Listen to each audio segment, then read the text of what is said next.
our meeting for the workshop to order, and if we could have roll call, please. Director Kale. Director Reed. Here. Director Nagy. Here.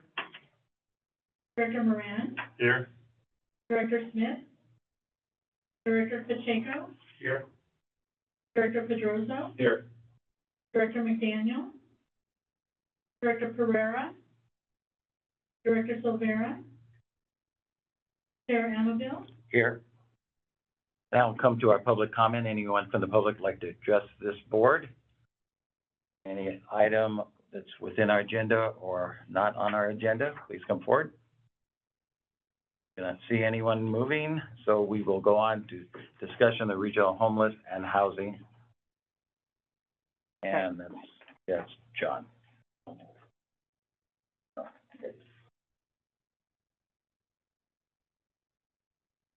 Good afternoon, MCAG board. My name is Alexandra Pierce. I'm the Assistant Director at Behavioral Health Recovery Services, and I, along with my colleague John Checkley, will be providing the homeless update today.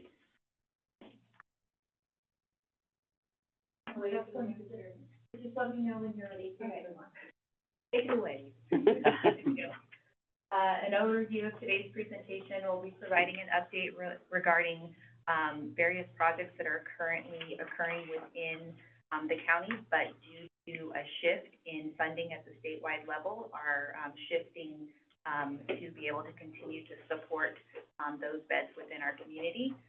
This includes our county distributive housing and our 1213 home key project, as well as our behavioral health bridge housing.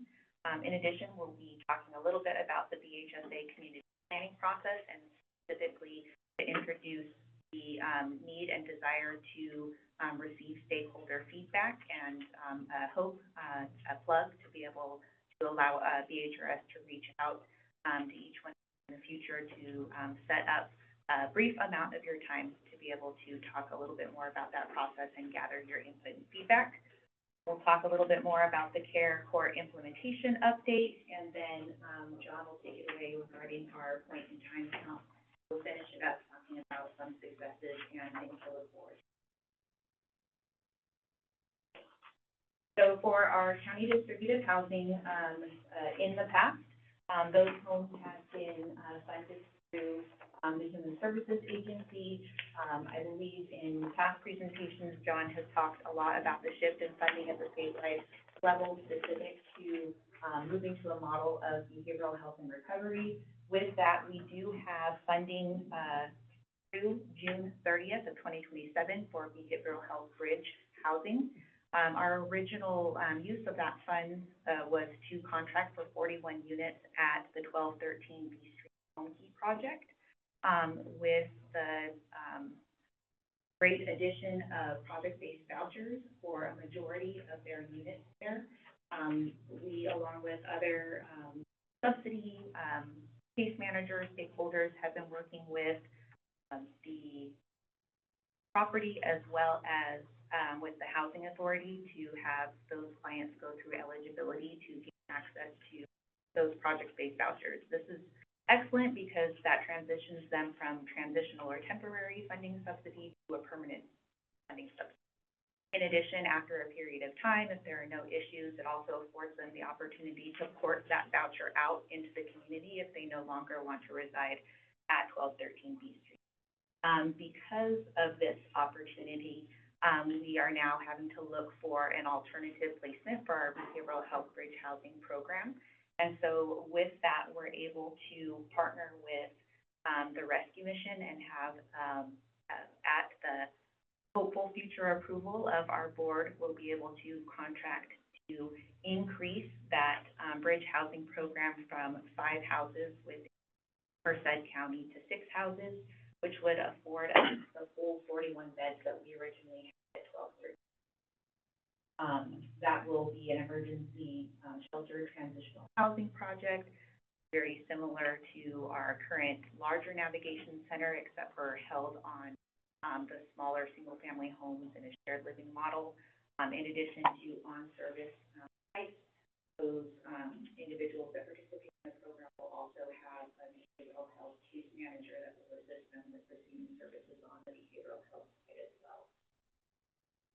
The only difference, in the program currently from our, county distributed housing, switching to behavioral health bridge housing, is that there is a requirement that the individuals have, and meet the criteria for either a, significant mental illness and or, substance abuse disorder. We have been working very closely with the rescue mission on the clients who are currently residing within that program, and at least half of them are already linked with behavioral health services. The remaining we have been working with to get assessed for service, and then through the other services that are available through the rescue mission, all of the current individuals will remain housed. So no one at either site 1213 or at our current county housings will be displaced as a result of this funding change. Okay. So, one more thing, I apologize. In addition, at 1213 B Street, so 84 of the units there, of the 95, received project-based vouchers. One of the units is for on-site live-in individual from the property. The remaining 10 sites, BHRS intends to contract with for funds that were allocated through a HUD contract that we received through competitive application through our COC.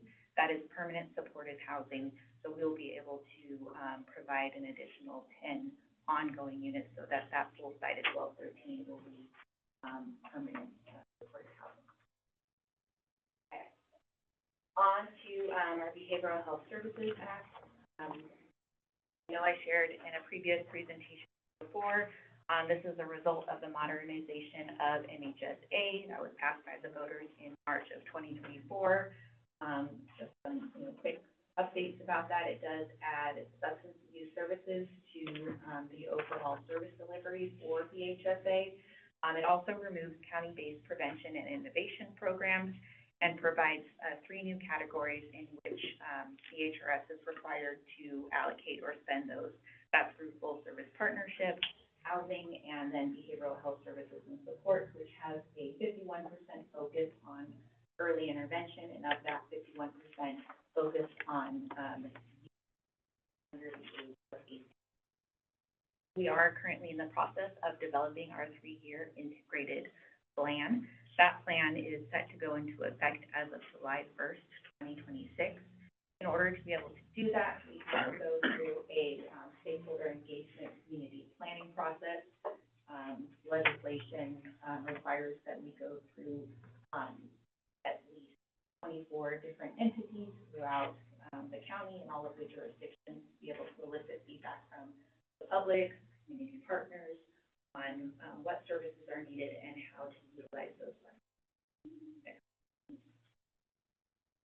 So the items that are we're really looking to be able to get feedback from the community is how our community feels the current behavioral health services are, where the gaps are, if there are any urgent behavioral health care needs, whether or not the current services within the community reflect our cultural values and needs within the community, a specific focus on housing and homeless supportive services.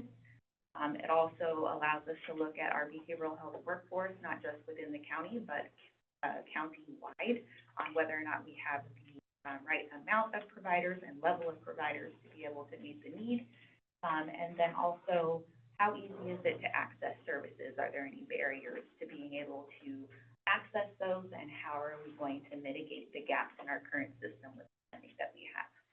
And so my ask or request is, following this meeting, I'd like to be able to reach out and make an introduction electronically with our behavioral health services director of that program, Sharon Jones. She coordinates and is currently scheduling times to be able to meet with various partners and engage in that stakeholder process. We'd love to be able to sit down and gather information from either you or team members that you designate to add that as part of our planning and seeing what the needs are. Okay. Care Court update. So our Care Court, launched December 1st of 2024. Since Care Court launched, we've received 44 referrals, 16 petitions have been filed, and of those, Behavioral Health and Recovery Services has filed 10 of them. 3 were filed by the Department of State Hospitals and by family members. We currently have, and this is now 9 because one went yesterday subsequent to this presentation finalized, but we have 9 current care agreements in place. We have 10 clients who have been referred but are still in that outreach and engagement side before a petition is filed. 4 individuals that we're working with were from incarceration as a diversion and are currently working with Behavioral Health and Recovery Services to connect with services and have a care agreement. And then 5 individuals of those 16 have been housed as a result. I know that there was a lot of concern related to care as we were launching it because statewide numbers have not been as significant as the state had originally anticipated. But I feel very fortunate that our community has received the program so well and that we've been getting a lot of referrals from especially our public defender, district attorney. Look forward to continuing. I'll pass it off to John. Ms. Pierce. Good afternoon. Mr. County Association of Governments Board, John Sheckley, my Deputy Director for our Human Service Agency Housing and Supportive Services Program. Before really jumping at it, I just want to take a second to kind of recognize what just presented to you all. It's really easy, especially for someone so humble as Alexander Pierce's Assistant Director of Behavioral Health to kind of breeze through some numbers. But on the back end of those shifts from 1213, project-based vouchers, it's a lot of administrative work, a lot of just tactful approach to how these things are done. They're not implemented easily. They're not implemented without a lot of considerations. Our number one consideration of the Human Service Agency is responsibly maintain and expand our homeless services. Say responsibly because money is shifting all the time. And without a partner like Behavioral Health and Recovery Services, we just can't do it. Those distributed homes, that contract was ending. We didn't have funding identified. It was already actually committed by Alexander's department. Those project-based vouchers came in, which freed up that money, and then logistically, we have to go back and figure out how to put these contracts together. And not every partner is willing to hear or to actually take action to make sure that happens. The Care Court is another great example of something that's been implemented for at least 2 years now by the early adopting counties, which we're not comparing ourselves to anybody, but you can't help to look back at what that experience looks like and then see, 44 referrals, petitions being signed, 5 individuals being housed. I just want to take a moment to recognize that great partnership. And I don't believe we have a better public servant in the county serving your constituents than Alexander Pierce. So thank you. Really appreciate it. Now for the more mundane, the numbers and data part. It is, we just did our point in time count, 2 hours last week in January, 6 a.m. to 8 a.m. Probably, I don't think anyone in this room would say, well, that's the ideal time to really go around and let's see if we can get a really solid count of individuals experiencing homelessness when it's pitch black and cold and people are moving around. But what it is a consistent methodology that we've done for multiple years. So at least we can come here with a high level of confidence. Every year we get 100 volunteers. Every year we sector out the county and the jurisdictions within the county. And every year we do the same thing and go and knock on tents. And the day before we might go out there and give some people a heads up. So it's a consistent methodology. This year we did, as a result of our count, see a 14% decrease. The consultant who helps us put this together calls me up, and every year, kind of a joke him and I have, I say, Joe, this is going to be the best year ever. The best year ever. And this year he calls me, he's like, I think we're having the best, we're essentially just had the best year ever. You got a 14% decrease. And I said, Joe, we're far from celebrating any wins here. I don't want to present this in any other context than it's a snapshot in time. We all recognize that child's encampment existed behind our funeral homes. We're not celebrating. But we do, we take our lumps. We're gonna take what looks like a good trend. What I want to see is over the next 2 years, coming back here in 2027 and saying, hey, we just put our third year of double-digit decreases together. And I'm optimistic we have that opportunity. There are so many pieces lining up, just like you heard from Ms. Pierce on the behavioral health side. Funding is aligning towards the behavioral health side. We have courts that are being implemented. We have our homeless court program that's successful.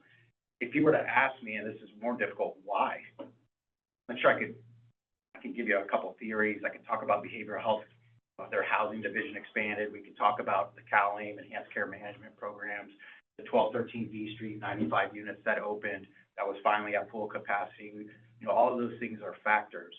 But just in all transparency, I can't with any real great confidence be like, oh, we did this and here's the result. I think it's an amalgamation of everything that's happening outside, not just the county, outside just the county's efforts and the continuing care efforts, but city's efforts. And we are seeing some things line up that we'll look at the last slide. There's some key findings here, things I look at. Personally, I look at, I'm offended by a child that needs to be. There's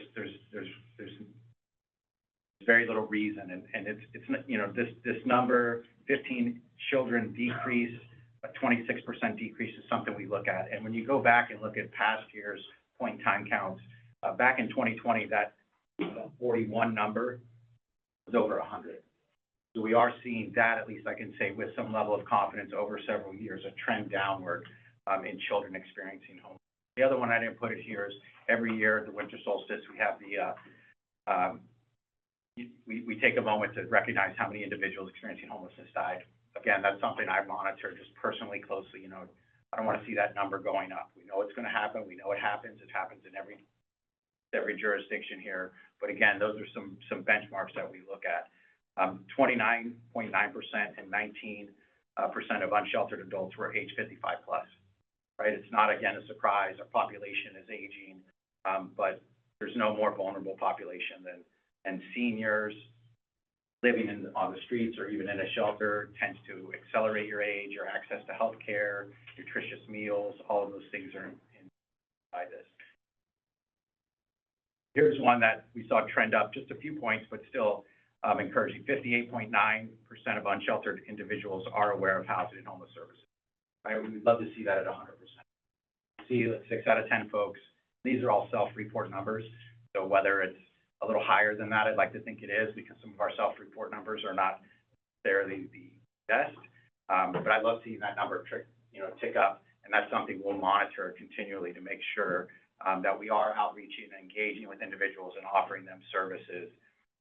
And then here's the other one, and I think a real hard one to quantify. What's our inflow? So 17.2% of unsheltered individuals self-reported that they became homeless for the first time in the last 12 months. We want to see that number decrease to know that our prevention services are working. And I think that's when we'll really know if our system is working well, how many individuals are aware of what's out there, how many folks are becoming homeless for the first time in the last 12 months, et cetera. Slide, please. We want to take a little, step back, a little broader look at this back in 2018 to today, to today's report. Right, there's a line graph there on the screen left side, with the green being our shelter population. What did we want to see in 2018? We got together, we really started focusing on this issue. We wanted a public space management strategy. We wanted to see our sheltered individuals number going up. What we also hoped to see was a corresponding decrease in the number of people who were unsheltered. And that's not what we saw. We saw both of those numbers going up at the same time and really peaking in the early 2020, 21, 22 year. Can we attribute that to COVID? There was a lot of challenges sheltering folks during COVID. There was a lot of challenge finding houses during COVID. I think anecdotally we can say that there was obviously an impact. It impacted everything else. Why would we think it would impact those experiencing homelessness, especially unsheltered homelessness? We are seeing that trend down somewhat in the last 3 years. So again, just trying to establish trend lines on what's a data report, right? No information other here than raw data on individuals that we're counting. Next slide, please. Overall, this last year, I believe California had about a 3% increase. So again, a 14% decrease is something we celebrate, but we also want to sustain. By jurisdiction, something I thought might be interesting to this group, was by jurisdiction, what are we seeing?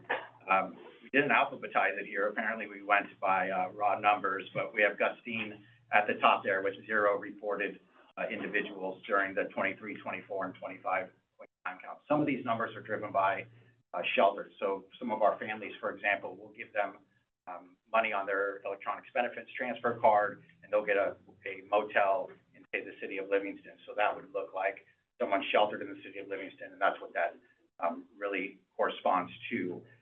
So, you know, you see the city of Livingston pretty consistent, up to 9 this last year during the point in time count. Dos Palos, we saw a significant decrease, kind of a stabilization and a single digit. One of the challenges in our county, and one of the ways we're crafting services, is you have a city like Gustine with 0 folks, and then you have a city like Merced with 520. That's a bad example, because you're not really going to craft a solution necessarily in Gustine. But let's take Livingston, for example. You know, you're not going to open a big navigation center, but does a distributive home make sense? There's 9 individuals at any one time living there. So we have crafted or scaled our responses to that. You want to call out the city of Merced, right? Like 70% of the individuals experiencing homelessness, unsurprisingly, reside in the city of Merced. The city of Merced has invested heavily on the housing side. 1213 B Street is located there. It's really nice to see a 53-person drop in that jurisdiction. That is invested heavily alongside of us. Right? A lot of these are novel concepts. Hey, let's buy a motel, convert it into permanent housing, and hope everything turns out all right. That's a fairly novel concept at the time, which we hope to see this return on investment, meaning continual drops in the number of individuals experiencing. Same thing in Los Baños, right up down to 114 in 2025. A lot of investment in Los Baños in One Tree Village, which is supposed to be a 55-unit facility. Really, you're solving the homelessness. There's only one thing that really would solve an individual's experience of homelessness. That's a permanent house. We can shift them from unsheltered to sheltered and then back again. That happens too. But until you provide that permanent house, and I think most importantly, those wraparound services, those housing tenancy and sustaining services to maintain it, we're really just shifting stuff around. So really encouraged to see that in the city of Merced. And then lastly, and maybe reasons to be optimistic, right? I think we have. The minute you hear me not being optimistic, let me know, because I'll go do something else. I think we have to be optimistic. We're putting too much time, energy, money into this. The state, local jurisdictions, everybody. We should be optimistic. We should be optimistic when we see Prop 36 passed, right? Hey, there's some habitual criminals out there that, yes, they're quality of life crimes, but they contribute to this number. So good on 69% of California saying, hey, let's look at that and see if we can do. Good on the care court. I see these folks, we all do, in our cities, in our county, that need help, that the care court is designed to provide. SB 43 is designed to provide. So the number one bullet is the behavioral health and recovery service transformation. It is so well led there. It, again, makes me optimistic, inspires some hope, that we have the right people in the right positions at the right time to leverage these resources to have great outcomes. And you're seeing that with the care court. You just didn't see it. I don't know how many meetings I went to that Alexander was very adamant that we had every month. I was like, what is this going to look like? There's a lot of people around this table, and it looks really good at this point. A more permissive environment for encampment enforcement. For 5 or 6 years, our hands were tied at the local jurisdictional level on that person's in public space. They have an 8th Amendment right to be there. Resource them there.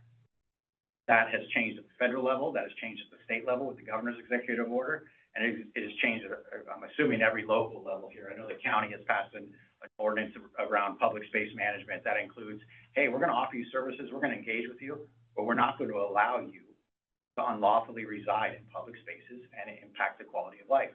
When we abated the child's encampment, it wasn't far from all good press. But one thing that did happen there were 55 individuals. They'd resided there for a long, long time. 11 of them finally chose when the sheriff came out and said, no, this is happening. Here's the guy you need to talk to if you want to go to shelter. 11 folks said, I'll take shelter. Unless you have that, you know, the I want to call it the stick, but unless you have that enforcement, authority, those individuals would have just stayed. I know for a fact that 11 people, even if it was just for one night, were in a better spot than on the child's encampment behind the cemetery. We have over 500 housing units in production in the city of Merced. These are affordable housing units. You have the Devonwood one, you have one in Parson that's about to go up. But what you have that's unique to these 500 units, 144 of them are going to be restricted to individuals experiencing homelessness. So they'll have an affordable covenant where we can't charge more than 30% of your income. In a lot of cases, that's no income, where partnerships like behavioral health bridge housing really become important. We can connect folks to income, but it can't just be at the area median income, which we have a lot of folks. You have to also be home or at risk. We have 55 to 58 restricted affordable housing units in the city of Los Banos, and then another 72 restricted beds in the unincorporated area. That's at the Rescue Mission Conap Avenue. So as I stated up there, over 270 restricted beds are under production in Merced County across multiple jurisdictions, targeting individuals experiencing. We have people from behavioral health out in the streets. We have CalAIM, which has been fully implemented in this county. I just got a text message. Hey, John, do you know CalAIM was the #1 county in the state for enrolling individuals? Which is basically a case management. It's prompted a ton of questions, like, are you talking per capita? Are you talking about overall number? How could it possibly be? We're a medium-sized county. There's 40 CalAIM providers in Merced County. We are the highest paying. Department of Healthcare Services said you can only pay $625 maximum as a managed care plan per month. Our managed care plan, so we're not going to take any administrative money.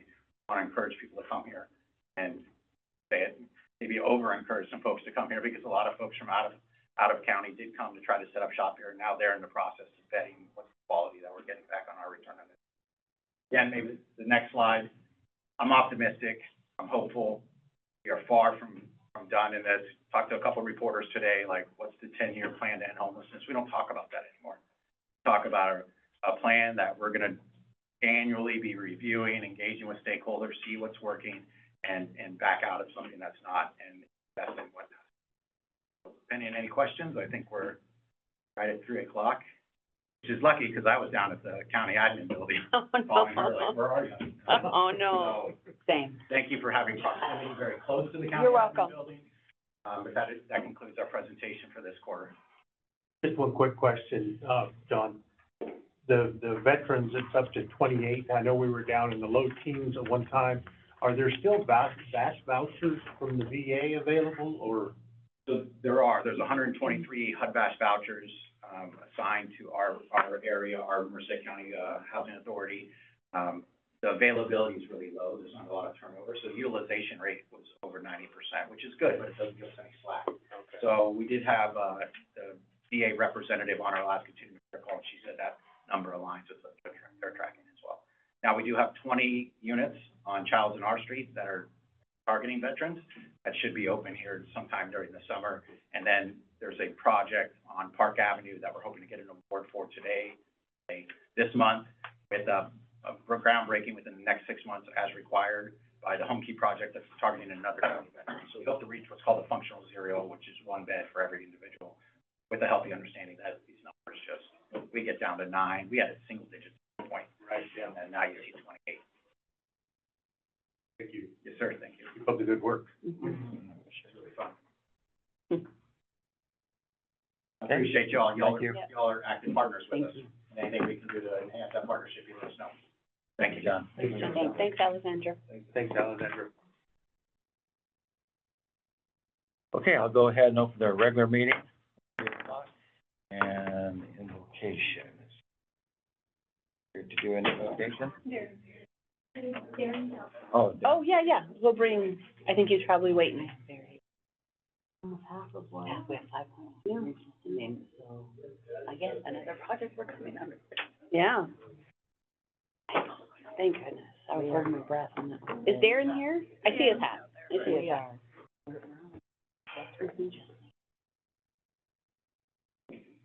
I hear you. we need your services. The invocation. Want me to do the application? Yeah.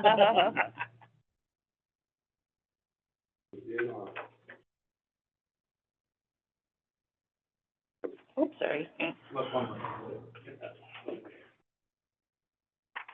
Bow our heads. Lord, we humbly come before you today, making decisions that benefit the whole county. And it's in your name and in your word that guides us through this process. Lord, please be with us today in making these decisions. In Jesus Christ's name, amen. Amen. Call to order our meeting, June 12th, and pledge allegiance.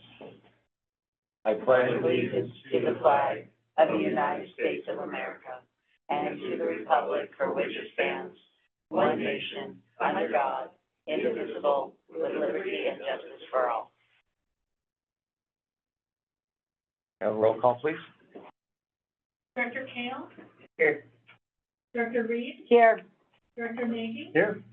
Director Moran? Here. Director Smith? Director Pacheco? Here. Director Pedrosa? Here.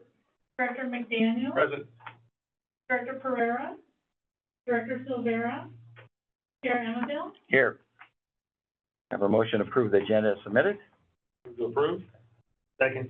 Motion and a second to approve agenda as submitted to the board. Any questions or comments? Not hearing any, all in favor signify by saying aye. Aye. Opposed, ayes have it. Now we come to our public comment period. Anyone that would like to speak to this board, please come forward at this time. And we do have a correspondence by email. You could- Oh, yeah, yeah, exactly. Mr. Chair, the comment that we have in writing came in specifically for item 11B. Oh, 11B, okay. So we can share it at, maybe at that time, unless you would prefer that we read it now. No, Okay. let's move it to 11B. Okay. Makes more sense. Okay, anyone else? I don't see anyone. We'll move on, close the public comment period, and reports and presentation. And we'll go to Caltrans. Good afternoon. Good afternoon.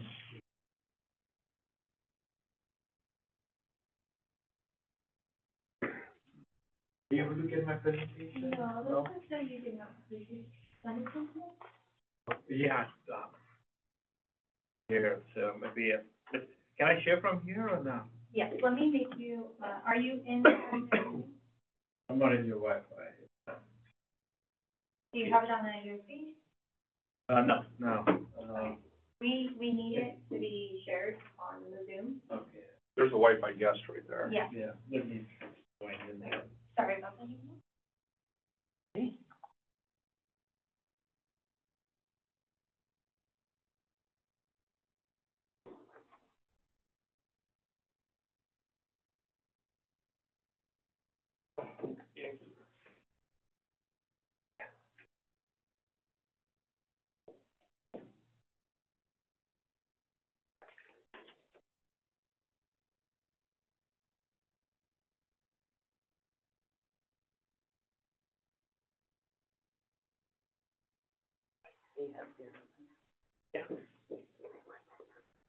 So is he gonna be on the Yes. Zoom and then he'll just be like a virtual participant? Makes sense. It's probably how we should do it all the time. So you have to go to MCAG. You're I'm connected? connected, yeah, It's always a learning experience when we're here in the Zoom. What's going on? They were always on it, like if you, they own it, so now what they're doing is they're just trying to sell it in inventory. Oh, Their plan was always a little longer, they're not wanting to sell it like today, they wanna sell it like next December. So, we'll get $4 and, yeah, moving like miles. yeah. I think they're gonna, in time, counter. Right. They don't, will keep you close to that, like, I think they're doing advertising, because they had recently sold it to someone, they built the name to the new owner, and just the life, it was under a different owner, and now they like had it back. And so they're basically saying it's back under family management. Basically using it to, so, like, they have a bunch of stuff they said. Gonna try to, over the next year. I don't know how they. Like reduce price, sell a lot of help going around. They're not in a big rush. Yeah, it's a tough business now, all these kind of, those types of businesses Yeah, are, well, they are high end and. yeah. A lot of things. He said that they're gonna keep their Brian stuff, kind of like, and then, like, things that go on sale and, Yeah. that kind of stuff, bring it up.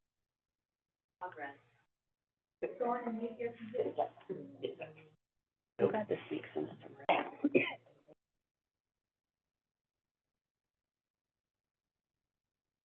Here's an attendee. Yep.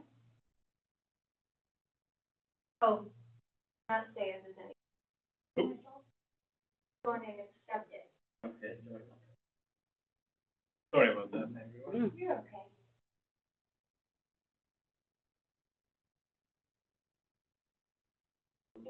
Yep, very time. Would have taken me that long just to even think through a solution. Let alone get it in place. Sure. Usually it says update required. I know. You know, then you gotta do that.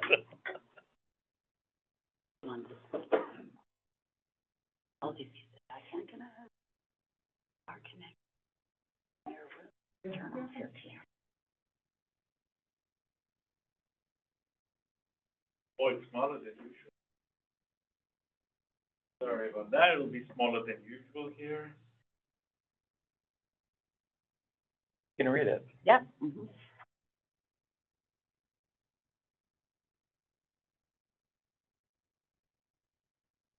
Okay, sorry, I didn't see your agenda. Maybe you have this already on your agenda, otherwise I would like to cover this.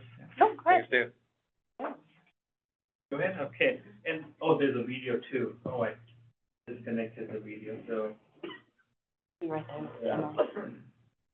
So I'd like to cover our ribbon cutting at around about 140, 33 trustees. And, few pictures here. And I took a picture, a video.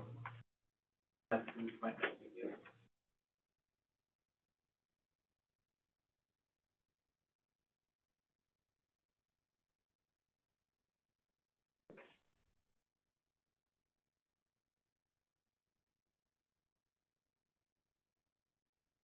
Here.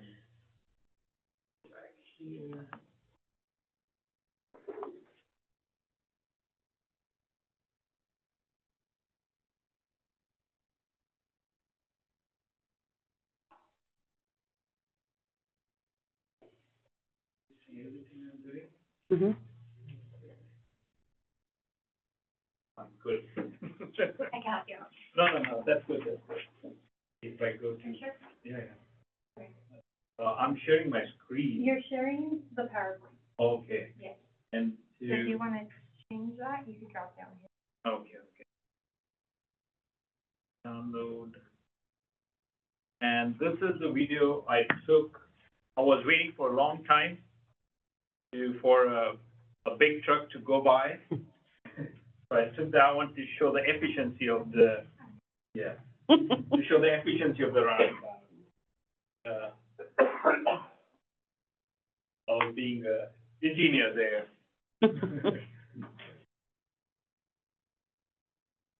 Remember to share your screen. Okay. Dangerous thing. Yes, please be careful. Yeah.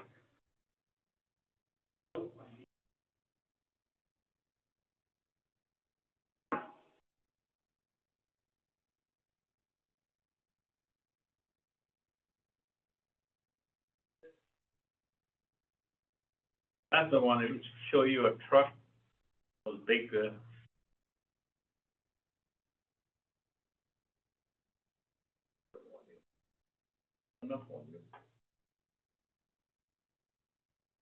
Oh, yeah.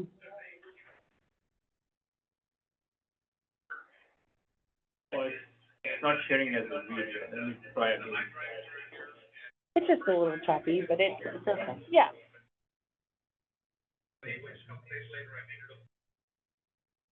Try again.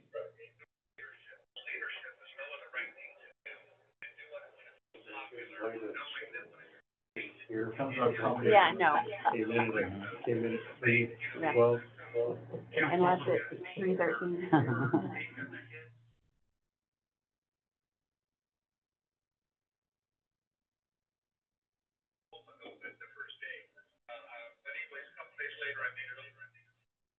Okay.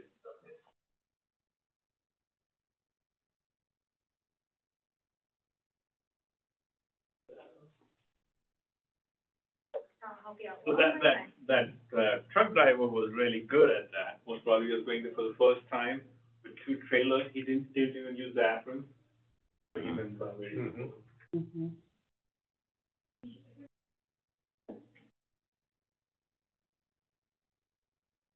That's the picture right there.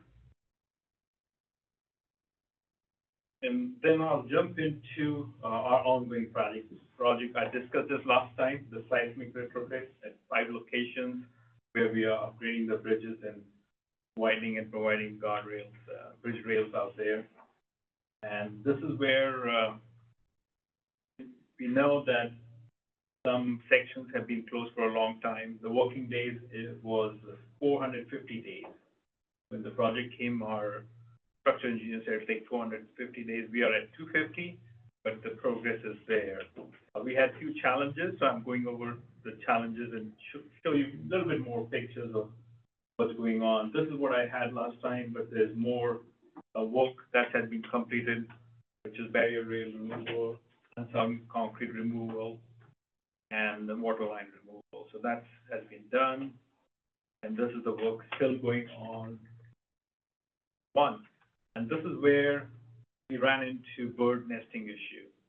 So by the time the project was there, birds had already nested there, and that did cost us time and money. And this is the netting, you see the protection out there. All those were there. That's one delay at that location. We are still dealing with agencies on this one. Next location, nearly complete. I'm working with construction. They are putting pressure on the contractor to open the lanes fast. There was one section of the closure where the open width is 12 feet of standard, but their construction is already into change order for 20,000 to make it 14 feet, more room for the trucks to go. They were already working on it. This is the work that's been done. You see the post out there, which is have done the steel casing of those poles. This is the work we don't see from top.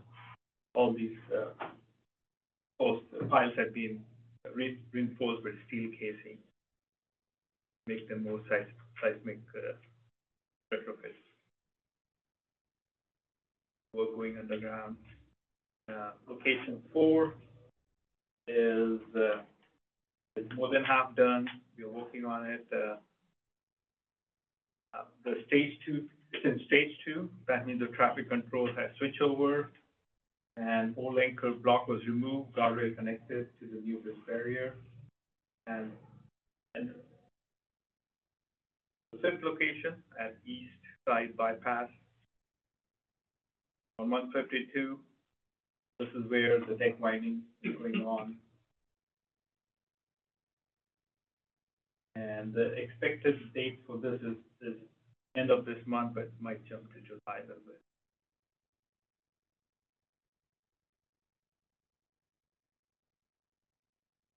And this is an update on our on plans for minor contribution to the bike path, which ran into some trouble, which is being one of the first one to get approval from headquarters. So previously, we were just able to contribute money to headquarters, but now we need to get approval from headquarters. What that involves is submitting them a plan, and what we submitted, we were, in their mind, we were unable to show independent identity. That means if we want to move forward with 1.25 million, can we construct that? Of course, we cannot construct the whole thing in 1.25. So we tried to say something, prove that, we are contributing as a partner, but that didn't fly. So I think we have raised the issue up, and it'll need more than just engineers explaining things. So we are working on that one, and we'll work on that fast. there were a few items asked 2 meetings ago, which was looking for off-system repairs and funds and allocation for that. At that time, last meeting, I reported that there were no grants available, but then our district local assistant engineer, we asked him, and I saw that in the newspaper article also, that this bridges, Finley Avenue Bridge has already been authorized. So county is working on it, and it's all up into their hands to move forward. And they can contact our district engineer, district local assistant engineer, to address any question on that one. This is 100% already there. Was authorized in May 2015. So construction phase is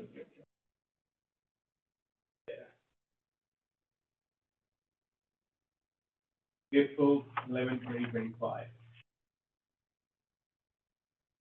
I have a window for meeting on my text also. And the second one is Buhack Road Bridge, which is not currently programmed, and the county should look for whether it's eligible or not, and the county can reach out to a district local assistant engineer for any help on it.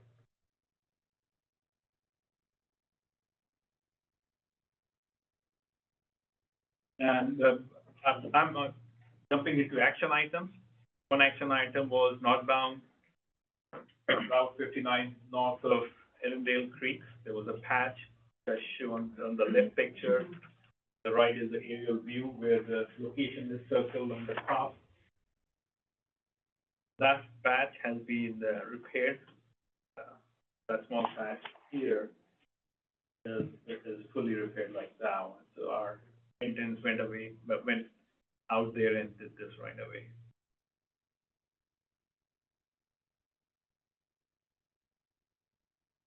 And this is a pending item. Maintenance is looking into it, see how they can use the recycled water.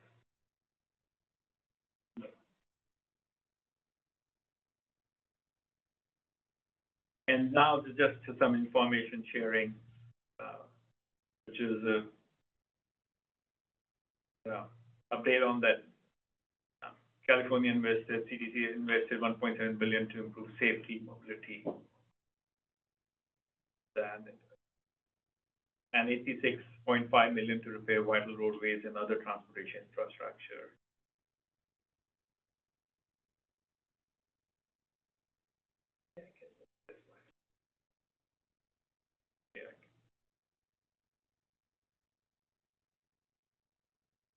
Okay, yeah.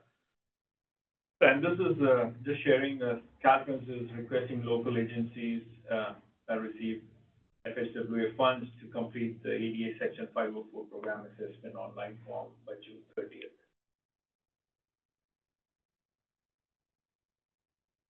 And now some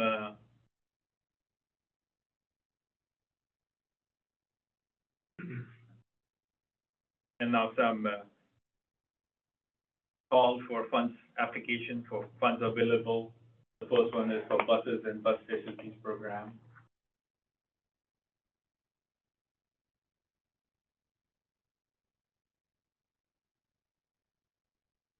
And the second one is low or no emission program, call for applications.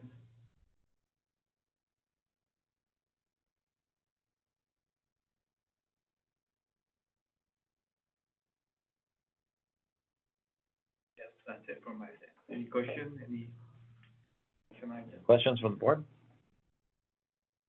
No? Thank you very much. Appreciate your, Thank you, sir. Thanks. yeah. Thank you for coming to our ribbon cutting. Yeah. Oh, you can. Yeah. Yes. Okay, we'll move on to informational items. And, we have item A, 1, 2, 3, 4, 5, 6, 7, 8, 9, 10, 11 items. A, item B, the Joint Powers Authority and the Merced County Regional Waste Management Authority. Are there any items, these informational, that the board would like to discuss? or have staff discuss with them? Okay, no one's coming forward, so we'll go to our consent calendar, item 9. And on the consent agenda, calendar, it's item A, B, and C. Any questions on the consent calendar? Okay, we got a motion? Second. A motion and a second approved consent agenda as submitted.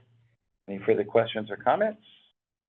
All in favor signify by saying aye. Aye. Opposed? Ayes have it. Item 10 is our action items. And we'll start off with accept the fiscal year 23-24 Measure V audited financial statement. Now it's all yours. Good afternoon, directors. For your review and acceptance is the 23-24 Measure B audit. So on page of your handout, 69, this is a representation of all the revenues and expenditures collected by each jurisdiction. If you look at the top line, this is the beginning balances for each jurisdiction, what they're accumulating and holding of Measure B. Beginning of the year. Now, just hold on one second. So you're on page 4 of the audit? So that's page, yeah, 76. Yeah, well, it's taking the items on 69 in the agenda packet, but that chart's on 76. Okay. All right. Nope, I just want to make sure everybody's following. So as you can see, beginning of the fiscal year, there's about $80 million of Measure B money that is being held.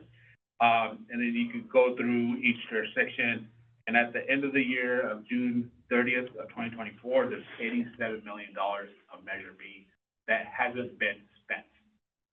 Majority of it, you can tell, is on the regional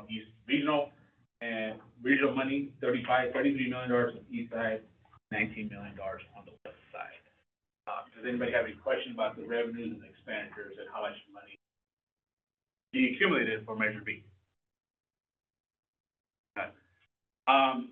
So the COC did have comments about unspent Measure B money. I know there's jurisdictions that are holding it for bigger projects. We did speak to the city of Dos Palos. They're using that money for Blossom. We also, I want to say there was another city, I think the city of Livingston was using that money for bigger projects. But there's jurisdictions that, City Atwater was the other city that was using it for bigger projects. So you're going to start seeing most of this money be spent in the next couple of years to spend the money down. This represents what is received in revenues versus what's expended. If you go down to the city of Los Banos, they expended 176%. They spent more than what they received this year, but they had a big carryover of funds, so they're using their carryover funds to use complete projects. Same goes for the county. They use a lot of their carryover funds to do complete projects for this year. Next slide. This slide represents just revenues and expenditures by each jurisdiction. Next slide. Here is the representation of east side projects, regional projects, what is completed, what are open as of June 30, 2024. Next slide.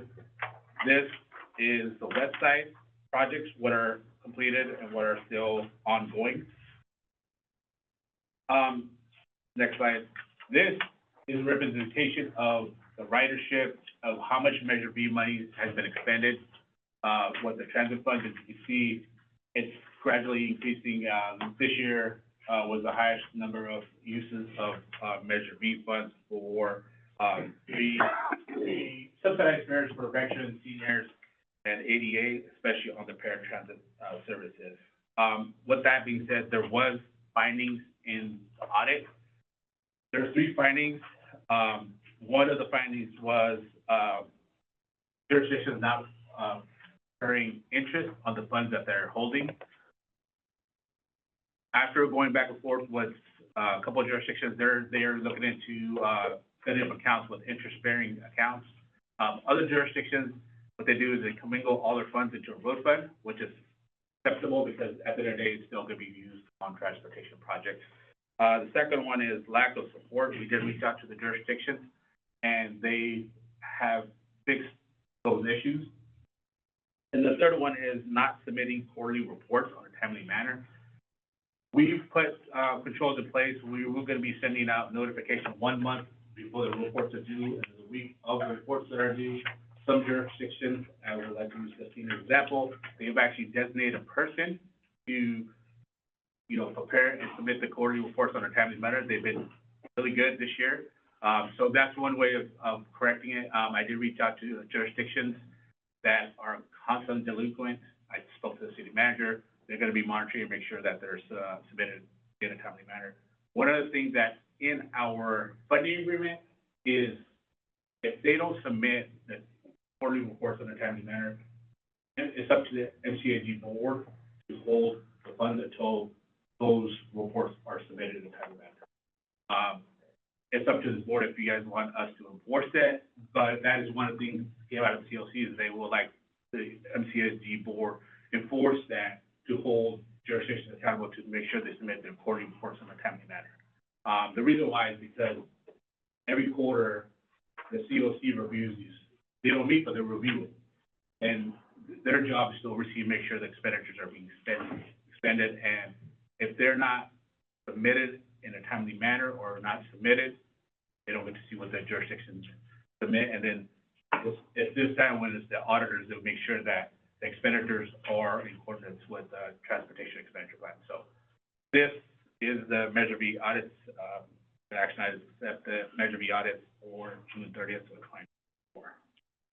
If I could just add, the COC's request or concerns around measure balances sitting in the account unspent, and their concern and request around or late submissions of quarterly reports are not new. Those have been concerns that we've heard from the COC in previous years. So I think the request to now consider holding payment until a jurisdiction gets their submission in, if it's delinquent, is kind of an escalation of that concern after, having expressed that last year, I think it was. Yeah.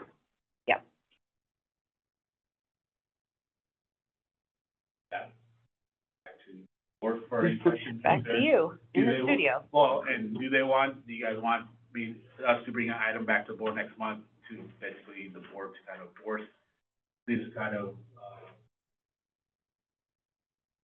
enforce that what's in the agreement, which is, it is in our agreement that MCAG is supposed to withhold Measure B funds until the quarterly reports are submitted. Why don't you notify the elected officials? That'll be it. We brought it up last year to the elected officials. I mean, in your communication with staff, it'd be nice to copy us on it. Yeah. Okay. Because like in my city, there's been so much changeover since the election. And City of Los Banos, spoke to Brent, and he's up to date with it, and I think he's showing the new fire structure how to do the reports. How we need them to show how to do the reports. Okay. I mean, I think it makes sense to say there's some date in the near future by which you must submit the quarterly reports, but I don't know that we need to be punitive at this point. Taking light of what Mike just said. I think so, Darren's point, that the elected should be, when you're reaching out to staff, that the elected should know what's going on, because stuff tends to move a little bit quickly.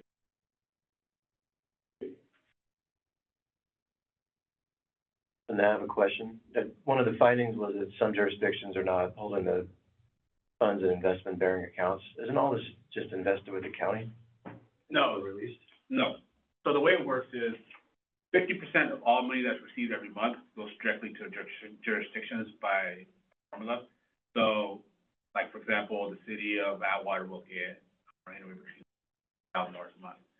That's up to their discretion of how they keep the money. The only money that MCAG oversees is the regional east and west side, the transit fund, and the administrative fund. even those east and west side, once we get a request for reimbursement, we cut a check within five to 7 business days. It's only the funds that we can show that are either at the county or we have an interest-bearing, checking account. So on the jurisdiction level, we don't have we don't have a say of how the money is gonna be spent, as long as they spend it 80% on roads and 20% on those. One of the things that did come out of our meeting yesterday is we're gonna be meeting with each jurisdiction to see what is their plan with their local money as well. And to start, and to have a mechanism with the COC and in the, on an annual basis to make sure that if there is a balance that is accruing from the local money year after year, that there is a narrative or a CIP list that shows the plan for that money. So if a jurisdiction is accruing year after year their local money because they're going to do this big project in year 4, then we'll just include that narrative so the COC knows there is a plan for it, this is when it is, and all of that money will be spent, or a CIP list. So just trying to improve the communication too. And we spoke to the jurisdictions about that yesterday at the TRB, and it seemed like a good way to address their concern without really putting any kind of a limitation on a jurisdiction's ability to roll funds over to be able to build a budget for a project. And like, for example, the county and Los Banos have a road fund. All their gas tax, their Measure B money goes to a road fund. And the interest collected on the road fund. So for us, it's like, at the end of the day, it goes to roads regardless of where the interest goes. It's still gonna go to the roads. Rather if it's Measure B money or gas tax, at the end of the day, money's still gonna go to the roads. It's not gonna go to any other, like Parks or Recs or anything. So that's why we're okay with those jurisdictions keeping the interest in the road fund. Doesn't necessarily have to go to Measure B, but at the end of the day, still going to the roads. And then we did talk to the city of Los Palos. They are looking at creating an interest-bearing account. So, we are working with jurisdictions to make sure either the interest goes to roads or they're gonna look at exploring other options of getting a checking account for interest-bearing. Well, I guess my point is these two things are often related. I'm not calling anybody out, but just speaking generally. If reports as to how the funds are being used are not being turned back to MCAG, and that jurisdiction is not holding the funds in a responsible interest-bearing account, that could be a red flag if I'm the auditor, that the funds are not being used appropriately. The interest funds or? Funds, Well, so the expenditures are being audited by our auditors to make sure they're, in coordinates with our transportation expenditure plans, right? The expenditures are correct. Like, they're making sure they're not using those funds for, paving, Supervisor Pedro's driveway. They're making sure they go on the roads, right? So those expenditures are correct. It's the interest, but at the end of the day, it still goes to the roads program. It's not going to, anything else. Yeah. So I know, and maybe it's just going into a city's general fund and it's just sitting there like under the mattress. But Well, from the auditor's perspective, it's another tell that there's inattention. well, that's like That maybe this group is a broader. Well, like I said, the county and Los Banos, they have a road fund. So all that interest goes into the road fund. It doesn't go into the general fund, going into the road fund, which is mostly for transportation projects. Okay. And the city of Merced does track the interest separately for Measure B. Is it required? I know that's what we want, but is it required to It go? isn't required, but I think it's more of like, we'll use the city of Merced as an example. They have a balance of, $5 million. Even if it's 1%, that's $1,000 of interest that they can be collecting. Where they then, if they have a shortfall, they might use that money in a different, so they want to make sure that that money is safe in the road fund or transportation related area.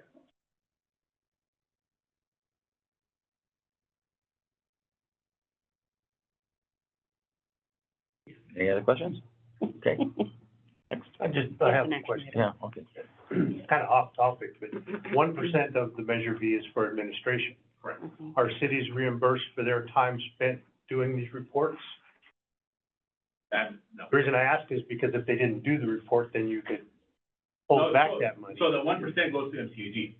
For That our, pays for the Okay, audit. So it's not Mhm. no, for all no, the no, total it pays for the administration? audit, it pays for, Okay, you then it know. doesn't. Annual report. I was just thinking of a way to Make get sure- get cities to make sure they're on the ball with it. Yeah, yeah. I mean, it's in the local funding agreements that say that that mechanism is there, that if you don't meet the terms of the agreement, your local payments can be withheld. It's just not a mechanism that we have, this board, or that we have, implemented. But it would essentially be, if you're late, like, you know, if your report was due at August 31st, and when it comes time for the September check to be mailed out, Correct. if you have not submitted it yet, we would hold on to the check until we receive your quarterly. But, yeah, but it sounds like when August 31st comes and goes, and if we're missing anyone's quarterly report, we will notify the board member and staff of that jurisdiction, and ask them to identify a date by which we could have it. I know, yeah, I'll throw myself in the fire, but I know once Gustine was behind. And Yeah, and I didn't I copy it. didn't know anything about it until Right. you mentioned it to me, and it was like, I'm like, just now finding out. Well, and I've kept, you know, the city manager of this jurisdiction in the loop as well. They have some turnover or people on leave. Right. Okay. Seems like holding back the check really solves the problem. It does. I mean, you still want a timely matter when it's due, but still. There's just a really there's a significant ripple effect when the checks, when the reports are late. And often when they're late, if they are late, then they tend to be rushed and then incomplete, and then it becomes multiple iterations of this. And then, it delays the reconciliation process, it delays the updates that we put together, it just kind of trickles all the way. And I mean, we've had it to where we've issued COC agendas or COC packets that have had to be amended to include late Right. reports. It just like, it snowballs. There's just, you know, that thing is, you can't do your job until the person before you does their job, and then it just trickles down. So it's been a frustrating point from a staff perspective. Well, the fact that we meet every month, I think maybe the month that you're gonna send them out, maybe have it on here as an informational item, so we're aware. Okay.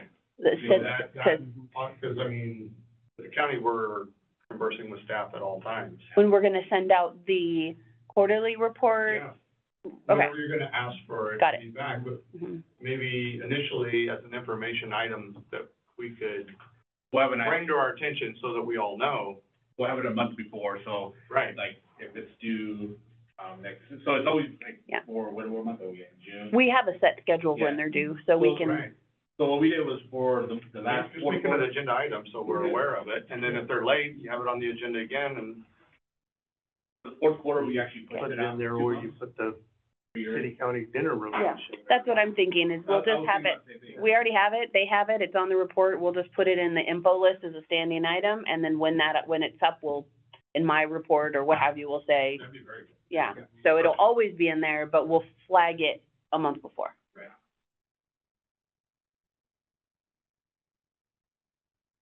none of us want to be ridiculed here on the dais for being the late one, right? Right, Pat? Well, and none of us want to be late, you know, I mean, Yeah. to be honest, you know.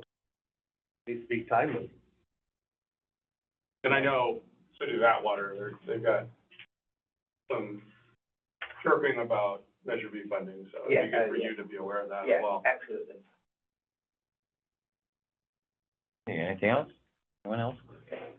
That's, Action item. This is actually. oh, this is action? Okay, I'm sorry. Okay, so before that, we need a motion to approve. I'll move. Second. Okay, we have motion to approve and a second to accept the 23-24 Measure V audited financial statement. All in favor, signify by saying aye. Opposed? Ayes have it. Okay, budget.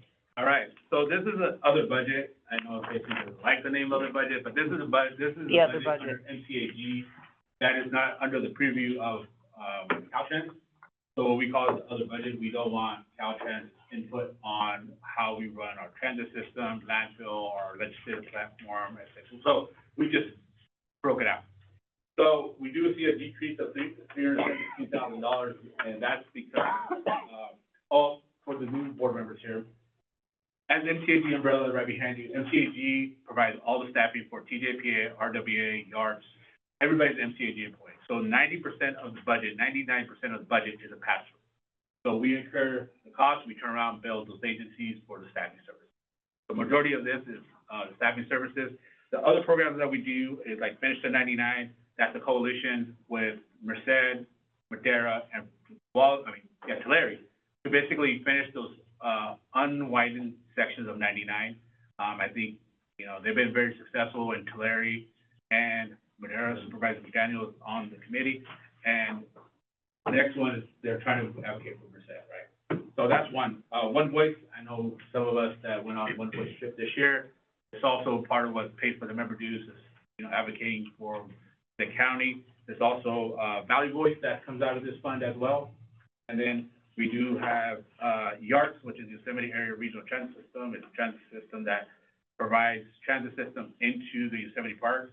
Then MDSS, which is mostly now the Anna Marie Frentis Scholarship, Regional Waste, Staffing Services, the AVA, which is the Abandoned Vehicle Abatement Program, which is a $1 charge in your registration. So if any vehicle that's a nuisance in your community, you can call your police department or sheriff's department, and they can citate and tow it away.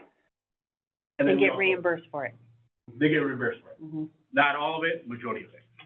And then you have our public request records item as well. So, the reason for a decrease is there's a thing called indirect cost element, which is basically anything that can't be charged to grants, like either it's professional services, staffing time, that can be charged to a grant, to transit, or to Caltrans, it goes to indirect costs. So what we do is we build a percentage off of it, which is proved by Caltrans, then we get the percentage and bill that back to the programs. So this year, we're charging more of our time directly to either if it's to Regional Waste, YARDS, MCAG, or Measure B. So there's a decrease of $370,000 because of the percentage will be lower for next year. And plus we have one position, so there's a couple positions that there was a turnover, we got them at a lower range. So that's another reason why there's a decrease of $372,000. Does this item, any questions? Not a question, just a comment on the 99 Coalition. You said we've done a lot in Madera and Tulare counties. Yes. But let's understand that Caltrans now has part of their narrative at all regional meetings and all statewide meetings when they talk about the 99 widening, that Merced County is now usually first in the conversation. So I just want to say that coalition has definitely helped in that. They did a great job. And TCAG is recommended, in the CTC, budget this month to get their $62 million to be their match of their federal award so that they can deliver the shovel-ready project that they're working on, and then it's us. Great. Any other comments, questions? Move to approve. Second. Here, a motion and second to approve fiscal year 25-26 budget programs. Any further questions or comments? Hearing any, all in favor, signify by saying aye. Aye. Opposed, ayes have it. Now comes to the election of the chair and vice chair fiscal year 25-26. The day that Chair Amabile has been waiting for. It's crying time again. Yeah. All right. This item is on page 111 of your packet. I had to go back and review the notes from the conversations this board had earlier this year, shortly, as part of the appointment of Chair Amabile to fill his role for the remainder of this fiscal year. There was a lot of discussion in an item that discussed potentially changing the election cycle of like when this election happens. And I had to go back and double check all of my notes and confer with council that there was a decision to take no action at that time. So we are back at our regular chair rotation. We made no modifications to it during the conversations earlier this year. which, in summary, unless anyone would like me to review the policy, I will say, the requested action per that board-adopted rotation schedule would be to nominate and elect the vice chair, who is Scott Silvera, representing the county of Merced, to serve as chairperson for a one-year term commencing July 1 and ending July 1 of 2025, ending June 30 of 2026, and to nominate and elect, I have Gurpal Samra as the representative from the city of Livingston, since he is the primary, to serve as vice chairman for a one-year term commencing July 1, 2025, and ending June 30, 2026. And those nominations are based on the schedule that is on page 114, where you will see, if you skip the history of appointments and go down to the schedule section, it'll show that the chair is up to be a seat, someone from the county, and the vice chair is up from, for the city of Livingston. Because the vice chairman is already a representative from the county, that has been a pretty automatic appointment.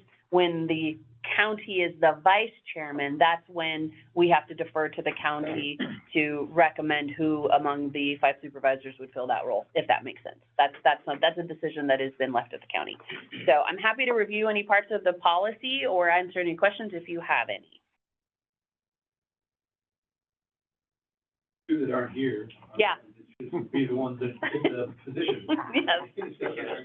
Oh, usually we're in, right? So I nominate Scott Rivera for chair and Paul Hammer as vice chair. Second. Yeah, we have a motion and a second. Any further nominations? Not hearing any, all in favor, signify by saying aye. Aye. Opposed, ayes have it. Who gets to tell them? Yeah. I will. I will. I'll try not to be ornery about Try it. to get the microphone. Yeah. Yeah.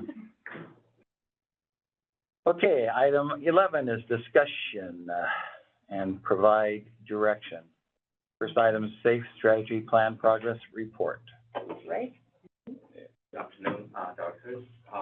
So we're glad to present the funding we have on the SAFE strategic plan. So in short, SAFE is a service authority for approval in emergency. MCAG is a service authority for that program. And we have been accumulating the budget from funding from this program. So every year, the EMV will collect $1 registration fee for that program. We roughly every year will get $200,000 to $250,000 per year. And we have a surplus through the last couple of years of more than $2 million and spent. So traditionally, this funding is spent on the call boxes. So some of the governing board directors may know that previous years we have been proposed to increase the coverage of the call boxes, but because of the popularity of the cell phone, actually the call box usage is decreasing, and we are not sticking to expand the coverage as discussed by the board. Instead, we need to seek out other options. So that's why we hired consultants, fair peers, that help us to develop the SAFE strategic plan. So basically today's presentation, Sandra from Fair Peers will briefly provide some introduction of what we have found from the experience from other counties, and more importantly, from the stakeholder meetings.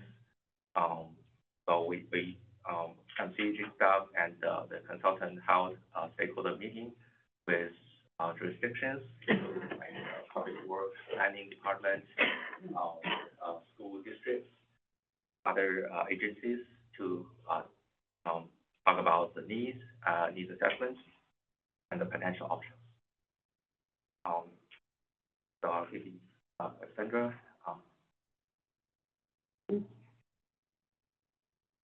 Welcome. Hi.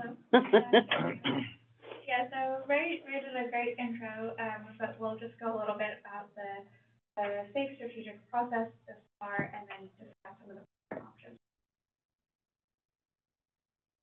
So a little, oh, sorry. No, we had to read that really fast. Speed through that. So maybe if we can go to the next. Yeah. Thank you. So just a little bit about the SAFE program. As Ray mentioned, MCAG is the service authority for Merced County. Originally, the SAFE program law was written for motor aid, so call boxes. And in 2015, the law was expanded to be really for all road users, and so it expanded the uses of these funds. So since 2015, there are some expanded uses of what the funds could be used for. This could be traveler information systems, so providing information about road closures or congestion hazards on the roadway to travelers. ITS infrastructure, this can be connections between vehicles and with the transportation infrastructure to improve congestion. Travel demand or transportation demand management, so again, improving congestion, shifting users off of the roads or into different modes. And then safety hazard and barrier removal. With the remove hazards and when there's collisions off the road. And the SAFE program aligns with goals in the county, including helping to maintain and upgrade infrastructure, incident response, and then this also indirectly relates to air quality and environmental. The SAFE funds are used specifically for county and state roads, so this wouldn't apply to local city roads. But some of the options we're looking at are programmatic. It would have some effects on city roads, but really we're focusing on county and then this is, as we sort of discussed before, some options of how these funds have been used or could be used. So safety education campaigns, SCADA and reporting, transportation demand management. Jurisdictions use this to increase their funds for freeway patrol, intelligent transportation, ITS, and then traveler information. Something else that we also discussed is sort of interagency communication as well as lighting. Great, so then we'll move on to what this looks like for MCAG and the strategic plan. So as Ray mentioned, originally MCAG approved call boxes. There have been about 88 installed across the county of Merced, but over time we've noticed a declining use with the increase in cell phones, and so it was previously decided by the board that could be better uses for these funds. So currently there's about 14 call boxes on that sort of potato pass area, but they're not currently maintained. And so the goal of this plan is to, what else can we use these funds for? In talking with stakeholders and understanding the needs of the county and what could fit into this program, we came up with these 3 goals for the strategic plan. So improve incident response, remove roadway hazards, and improve access to real-time traveler information. This is the framework in which we have identified options and in which we will select a preferred option and put together the strategy. So just a kind of summary of where we've been so far. We did a background report. We've been meeting with stakeholders, and the goals that we've come up with is based on the needs assessment. This also helped to inform the program options, which we'll present to you today. And then moving forward into the summer, we'll determine a strategic plan, a preferred alternative. We'll develop an implementation plan, and then we'll come back in the late summer, early fall. Okay, so now we'll go through the program options. The first one is demand management. This could be putting the funds into the bus or CalVans, and existing demand management programs. In doing so, there are minimal sort of logistic costs of that, it's more feasible. But maybe the added benefit is not as much because these programs are already funded, have some funding. So these funds could also be used for education and awareness of existing TM programs. And in talking with Calband, we learned that they have a really kind of deep set of data, and so an alternative use of these could be taking that data and processing it on MCAG's end, and that would give more information about where there are roadway hazards, where there are safety concerns. So that could be an alternative. The next one is communication. This is really focused on interagency communication. We know that the different emergency and police departments communicate, and this funds could be used to help upgrade those systems, which they are in the process of upgrading the infrastructure and are looking for funding for that. So this would help support that, but it would not fully fund. Additionally, these funds could be used to help communicate with the public. So they have, and there are currently a lot of communication systems between different agencies, and this could help support kind of bringing that interagency communication out to the public.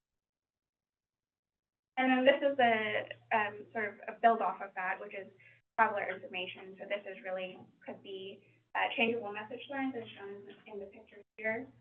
This could also be a platform of some sort that compiles traveler information from Caltrans, from the county, from other agencies, and provides sort of one source of information. And then the last one is safe routes to transit. So this is really focusing on infrastructure improvements, again, on county and state roads, that would help with those first last mile connections between transit stops and schools. And this came out of discussions with the school districts. So as I mentioned, these are the 3 programs that we've identified in discussion with stakeholders. The next steps are using this goals framework to identify preferred alternatives, and then we would develop an implementation plan. Come back in the fall with the implementation plan and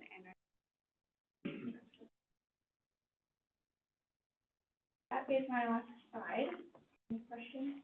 I have a question. So you said that the call boxes aren't being maintained, so are they do they work, or are they inoperable? No, they don't work. We have had historically had a call box maintenance agreement. And I'll just say the short end of it is if we wanted to maintain a call box program, we'd have to buy new equipment, upgraded equipment. I wouldn't recommend it, Yeah. but they are non-operable right now. So are we responsible out of this safe money if we take down the boxes to pay for the removal? Yes. So I remember the last time I was on the board, we started this program, and it was for the call boxes on 152 Mhm. over the Pacheco Pass. Mhm. Because there was no cell phone coverage. Yeah, there was no cell phone. And now there is. Yeah. And so that's what it really all started with. It's interesting now that it's evolved. Mhm. Take those down. How long have you been? 18, 20 years ago, I think it was, something like that. We did it.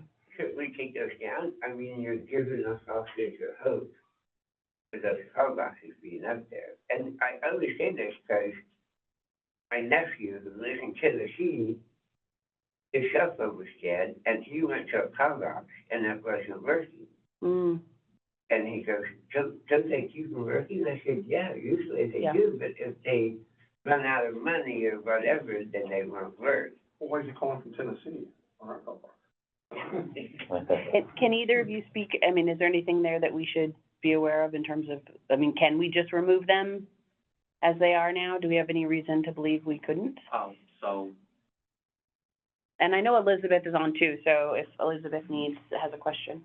so we don't have a formal survey about the latest situation of all the call boxes, but, MCG staff, did drive through, the road, and, we find, the existing call boxes doesn't work. Mhm. And, there are some other call boxes that's already missing. probably there's no way like we can remove the non-existing call boxes. So we'd have to, I mean, I know when we would do a maintenance agreement, we had it with a company that goes and does this work. And we would just be, I mean, I'm sure there's a relationship with Caltrans that has to happen too, because we're moving them out of Caltrans right of way. But we can maybe talk about it, prioritizing that and see if there's any, if we know call boxes are not in the future, just getting them removed. Let's talk about that sooner rather than later. There's some discussion among other counties throughout the entire state that many counties have a similar situation that it's very hard to maintain. The subcontract to maintain the call boxes, for some counties, the subcontract is already missing. But even yearly they're still spending some money, but the contract is not responding to the maintenance. That was our experience for a long time when we got an active program. I do remember that. We used to pay money to CHP too, right? Yes, to answer the calls. To answer the calls. Is there any liability to us by having non-operable call boxes out there that look like operable call boxes? Gotta be. I mean, that might dictate a timeline. Yeah, I mean, I think we can separate the issues and prioritize the removal. I just want to make sure that there isn't any reason that we couldn't do it promptly. So we would be able, for safety reasons, we should be able to sole source something to be able to get them removed. Or actually, I mean, just to find someone to remove them will probably be a challenge, but we'll prioritize that like sooner rather than later, exactly for that reason.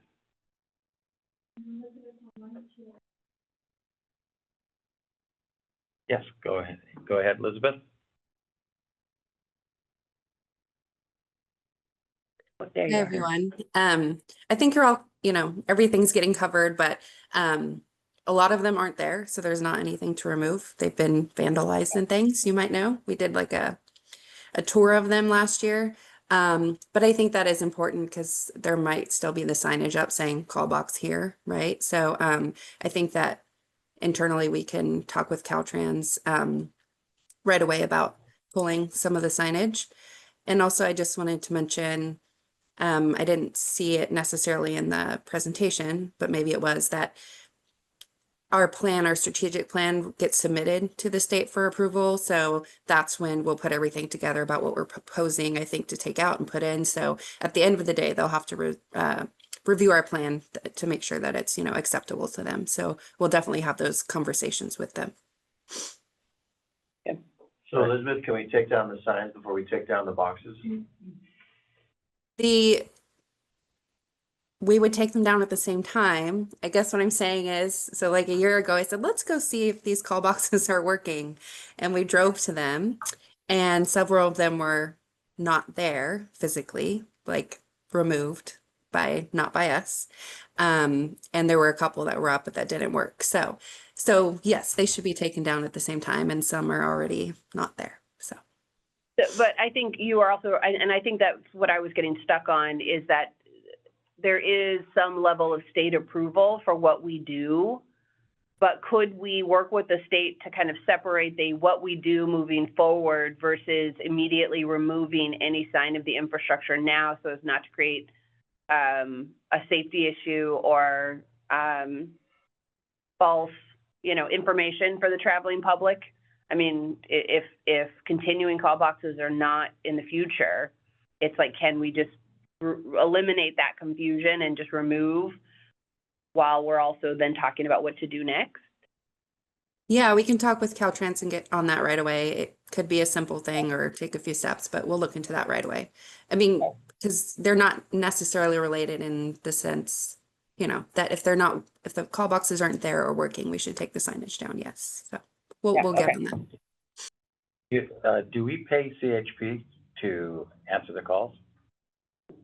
I think we are, aren't we? We used to. Yeah, we used to play, it used to be by call volume and a flat fee with call volume.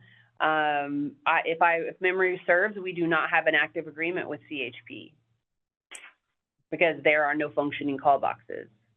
Correct me if I'm wrong. I believe, Stacy, we do have a very small flat fee agreement with them, but we did discuss this year that we wanted to talk with them about what they're doing, because they're kind of on call to answer calls, but I don't think they've been answering any, so we have a very small agreement with them. Okay. To be transparent, yeah. It's been that's good. It's been an evolution. Okay. And by small fee nav, what is it? Yeah, I was gonna say, I thought it was 3,000, so it's, Yeah, but otherwise we would be paying by volume of call, and we don't have any calls, so it's a very small amount. I'm just gonna say, this is agendized for information, but it sounds like it should be brought back. Okay. Somewhat serious question, should we preserve one for the Merced County Historical Museum? If we can find one, we'll be happy to. So we'll bring in, I don't know. we'll bring an item in July. We'll bring an action item in July, and by that time, we should have some information about what that looks like, what the state's, we'll have it all ironed out. Okay. Any other And also, direction? that since they're raising the dam, they're gonna be reconfiguring 152 anyway, so if we don't take them out, they will. Yeah. So, That's a good point. just throwing that out there. Yeah. Just real quick, quick question. I noticed that part of the plan was to make the county, in this case, the county or state roads safer. And one of the areas was to add additional lighting, like the overpasses that are on the freeway that are considered state roads and property. There are some areas where there's actually like sidewalks, and some of those, in some instances, some of those areas are very dark. Could we consider, probably, areas that are that are very dark, that have sidewalks that could be lighted, and probably it could be an easy fix, not too expensive, probably with solar power lights, easy to install, or, would that be something that we could consider if we identify any of those overpasses? Definitely, that would be, sounds a good option, and, we'll definitely review, if it still fits, safe. And we did hear that as a need, and so as we're thinking about, like, in particular with the public transit, that would be some of the infrastructure that we want to kind of recommend too. So I think that even though it's not called out as a separate, program option, we are considering as like what it would look like. Thank you. Any further direction or questions? Okay, we will move on. Thank you very much. And to draft vision and goals for the 2026 Regional Transportation Plan, Sustainable Community Strategy. Right. Thank you, Chair. Good afternoon, Directors. So we're continuing the development of the 2026 RTP SCS, and MCAG works with the RTP roundtable to develop a set of, or a vision and a set of goals for the 2026 RTP SCS. They will be incorporated into the policy element of the plan, which is a required component. And it's generally one of the earlier steps in the process. As you can imagine, the vision and goals guide the development of the plan. So the draft vision and goals are in the agenda packet beginning on page 1, also shown on the screen.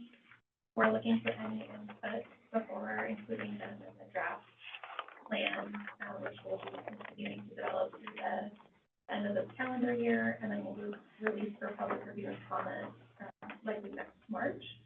And a little bit of background on how the vision and goals were developed.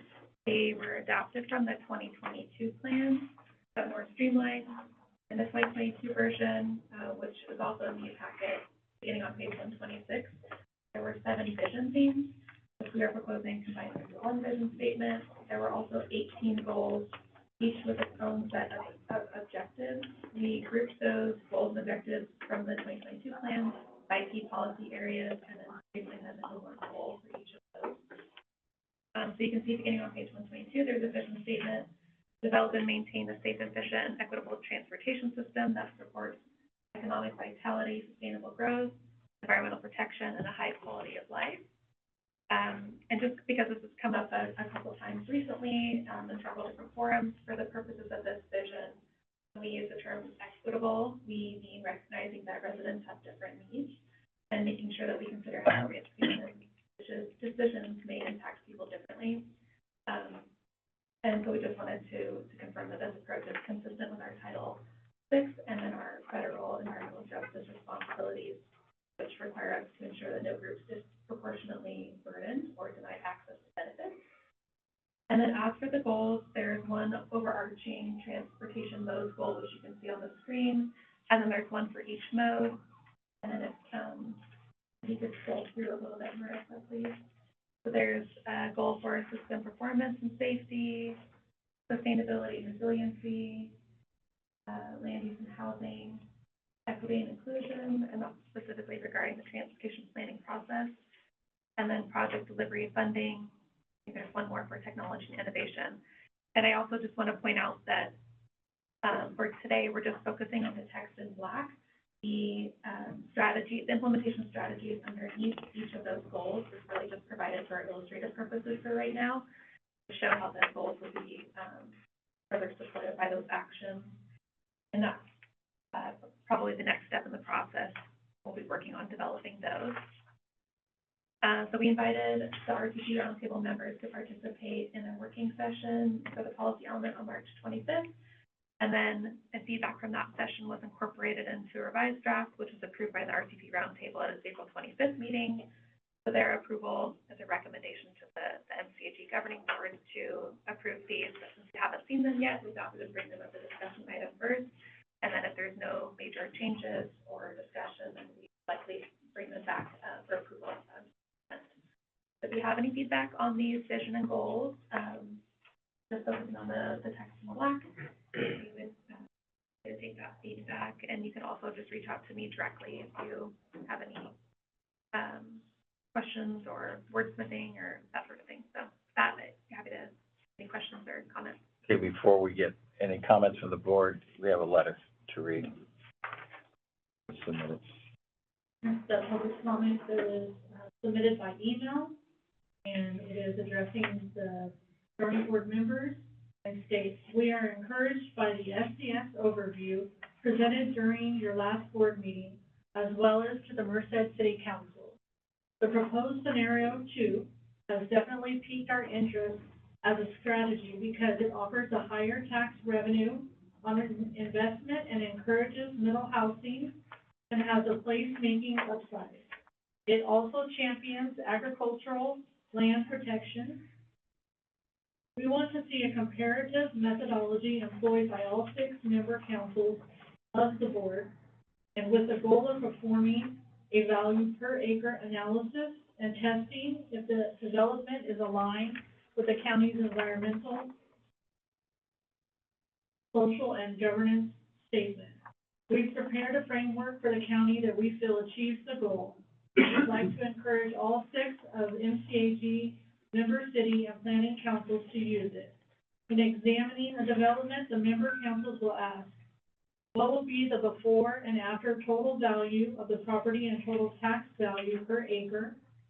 What is the before and after estimated total annual tax revenue? What is the public to private investment ratio? How long will it take to repay public liabilities? What is the estimated total annual cost to serve plus additional road miles? What is the estimated total annual cost to serve plus annual depreciation? What is the housing density per acre? How does the development meet our HNA targets? Will there be a petition for a parking mandate exemption?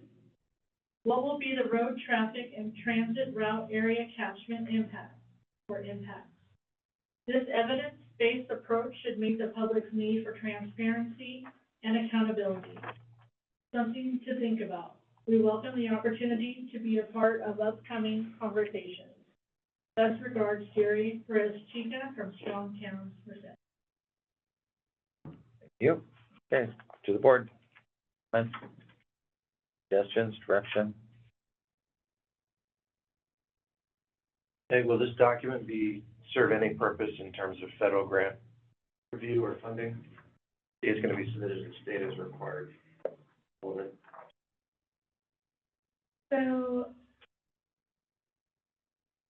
at least, I know that there are some California programs that require jurisdictions to demonstrate consistency with SDO. We typically provide a letter of support for applications like for affordable housing, sustainable communities program. I think that jurisdictions could call out specific goals and policies in their federal applications as well. But I don't know that there's a requirement. No, I mean, the RTP is a federally required document, but I'm trying to think, I mean, I think there's opportunity, yes, to help leverage, using it strategically to leverage your federal, grant applications. I think from the flip side, I don't see like a punitive or any kind of a concern, that could happen if, like, it's hard to kind of say, because we are required to have projects in the RTP for federal funding. But that's on the project list. I can't imagine, I'm trying to think through if there, and I see Elizabeth's hands up because she knows that we're like, I'm really trying to think, and Elizabeth, is she, can you unmute her or promote her? There she is. I can't, think of any instance where it could be a punitive situation on a grant application, depending on the content of our RTP narrative or our SES scenario. Elizabeth, do you want to make sense of that for me? You're muted. There you go. Director, would you mind repeating, the question, what you're most concerned about? I'll repeat the question, and I'll just, it's not a concern, it's an observation. My question was, will this document have any role in applying for federal grants or as a part of a federal submission? And I'll just point out, and I'm not intending to go with whether this is right or wrong, but I think everybody in this room should understand there are buzzwords in this document that will not be favorably viewed in DC. And we're kind of caught in the pickle because we have to say one thing when we talk to Sacramento, another thing we talk to DC. But, maybe this board wants to discuss it, maybe not, but this is not what I would submit to the federal government right now, particularly sections involving sustainability and resiliency and equity and inclusion. I mean, if the goal is to get funding to build roads, I don't know that we need to be taking positions on these things right now. And I say that not to tell you it's right or wrong. Yes. No, we feel that 100%. It almost feels with this document, because half of it is state and half of it is federal, it is hard to strike the balance. Exactly. But, the project list, I think, is most important when it comes to the federal, like, to be able to say, yes, this project is consistent with your RTP, or yes, this is in your MPO's project list in the RTP. Yeah. And correct me if I'm wrong, Elizabeth, but the narrative is really most important at the state level. But Elizabeth, you can completely turn that upside down, but that's my opinion. So technically and in practice, the only part that the federal agency, USDOT, approves is our air quality conformity. So we, in this RTP, we see the narrative as a way to describe why we picked the projects that we picked. Then when they're in the RTP, especially if they're considered regionally significant or capacity increasing, we have to prove that those projects help us meet our air quality requirements and don't make our air worse. So we must prove that with our RTP. And they routinely review that. They don't review CEQA. They've never made comments on our language. They make sure that we're meeting our air quality requirements with our project lists. And it's, required that we have this. It's required that we have our programming documents. But that's the only stamp of approval that they put on our regional transportation plan. But I understand your, thoughts and concerns about what we have as our goals, but that's the technical process there.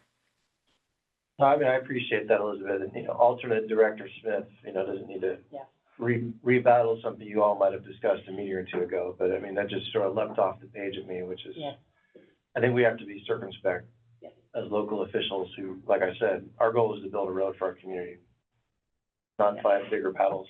Yeah, and we actually are having some conversations around how to be strategic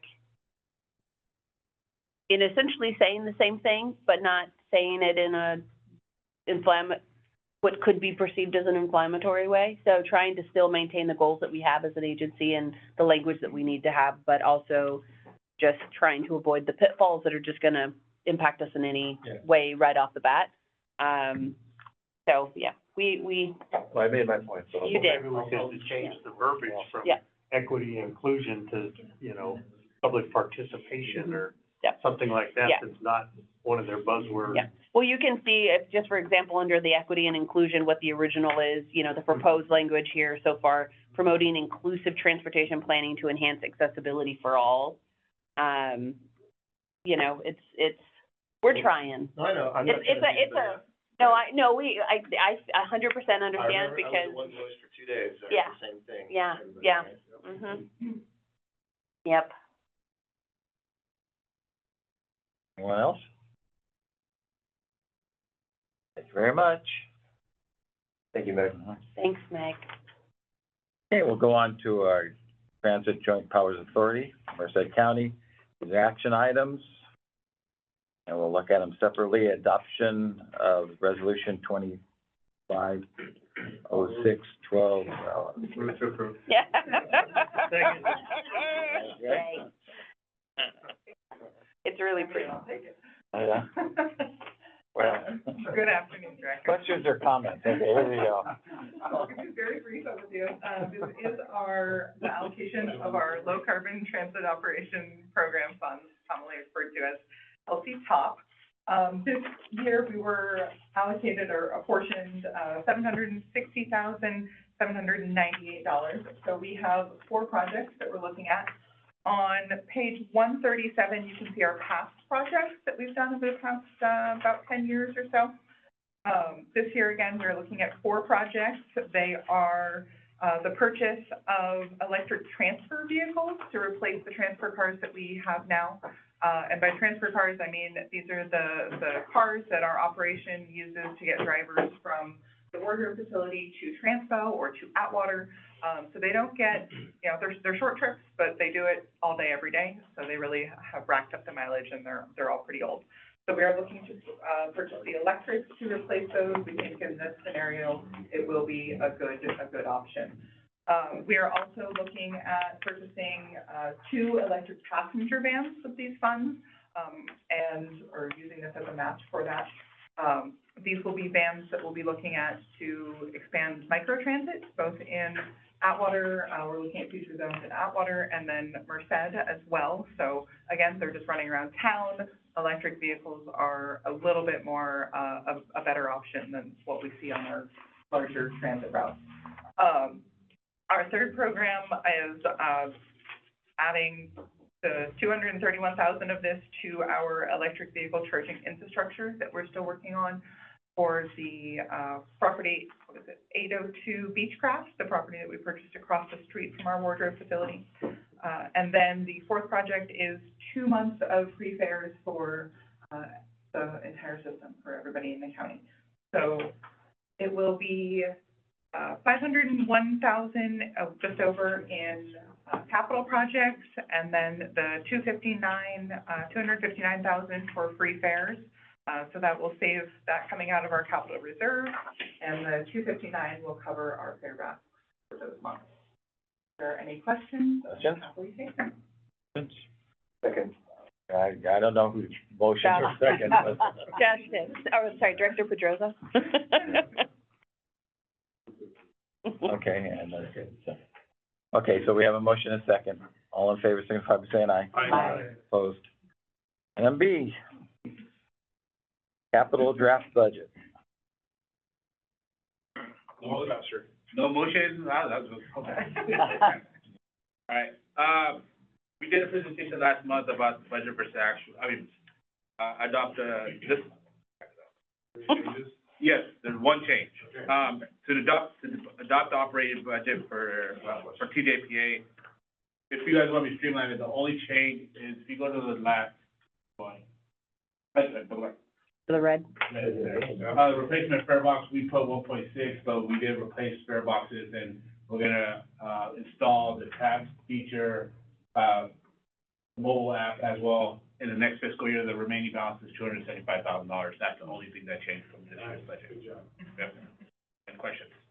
I'll move to approve. Second. Okay, we have motion and a second to approve, as stated, as described. Any further questions or comments? All in favor, signify by saying aye. Aye. Opposed, ayes have The paragraph under B. it. Paragraph.